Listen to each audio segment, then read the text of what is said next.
Good morning and welcome to Wednesday, August 7th. And so this is the climax.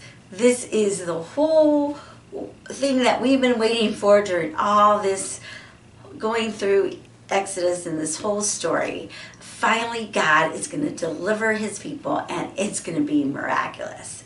And so I just see the picture. Have you ever seen Prince of Egypt? That part where they're getting delivered. It's just a great vivid illustration or showing how that has happened. And so here we are. The people are starting to walk out, and there's 2 million of them, so it's taking them a while. And so God's taking them through the wilderness, and they're going to kind of butt up against the Red Sea. And then we see God shows Pharaoh's heart and allows Pharaoh to change his mind and think, what is going on? Why did I let these slaves go, right? And so part of me thinks, God, couldn't you just let them go peacefully, right? But again, what was the reason why God showed the plagues? The plagues, the 10 plagues, were an answer to Pharaoh's question. I don't know this God. Who is this God? And God says, before the end of the story, right? Before I deliver my people, you are going to know who I am. You are going to know that I am Yahweh. I attacked your false gods through my plagues, and you are going to know. You're going to see my miraculous power. And so he also wanted to show Israel one final time that it was God himself that delivers them. That it wasn't just that they wore Pharaoh out with the plagues, but that God was going to miraculously save them through impossible circumstances. And so then can you imagine all the different emotions that the Israelites are facing? They had just experienced hope and faith, right? As they did the Passover meal, and belief that, okay, we're doing this, that God is going to deliver us. And think about how they put the blood on the post going, I hope this works, right?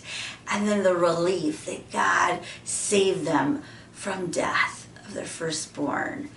And then just the disbelief, right?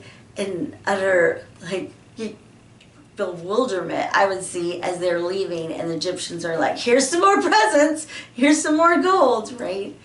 And then just joy that finally this is something that their people have been dreaming for generations, and they get to experience this. But then as they're up against the Red Sea, they turn and they see Pharaoh's best military. They see these men on chariots as they are going after them to bring them back.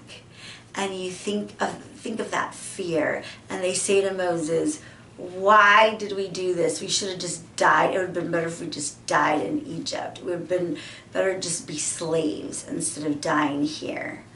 And Moses says, hold on. And go ahead and read this in chapter 14. And he says, I want you to stand and have courage. And God instructs him to put his rod up, and the Red Sea is divided, and they're able to cross over the dry land. And they cross over the dry land, and they see Pharaoh's army going after them, and they are also crossing the dry land.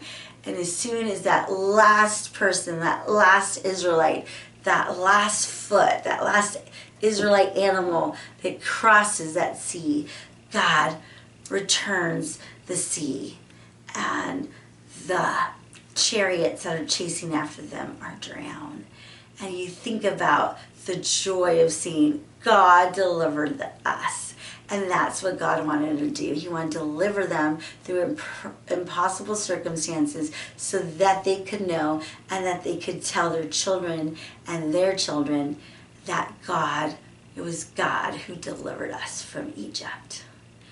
And so I just encourage you, if you have an impossible situation right now that you are facing against the Red Sea of your life and thinking, I'm about to drown, that God can and deliver you. He says in his word in Isaiah, says he makes way when there's no way, right? He makes rivers in the desert. And so I pray that you trust, you lean in, and you believe that God will be your deliverer. Amen. See you tomorrow, and remember, 5 minutes a day in the Word can change your life.